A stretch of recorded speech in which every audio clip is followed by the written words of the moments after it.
This is the story of Bob's 1969 Roadrunner convertible. 1969 was the first year for the convertible Roadrunner model. Bob has been interested in cars as far back as he can remember.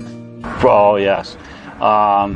We were building cars all the time in Amherstburg and taking them off to the drag strip. And oh, yeah. In fact, I went from Amherstburg and I hitchhiked back and forth to go to school at W.D. Lowe in Windsor to take auto mechanics.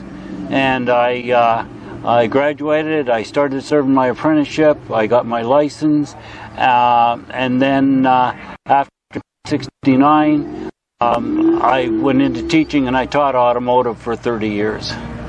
Bob has always been interested in Chrysler products, and so when an opening came up early in his career, he jumped at the chance to learn even more. I worked at the Plymouth dealer in Windsor in 67, 68, and 69. And that's when the muscle cars were coming out, and that was great. And I did pre-delivery inspections at the Plymouth dealer, so I know every nut and bolt on them. I knew I wanted a Chrysler product, a muscle car. It wasn't numbers matching.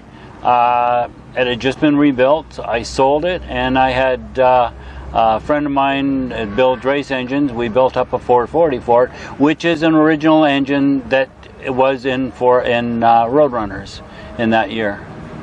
1969 was a big year in Bob's life, and 1969 was also a big changeover year for Chrysler and other makers. It was the following year they started putting emissions on them. So the horsepower kept dropping on them, and so 69 was, they had a few minor things on the outside, but and they're all intact on this one.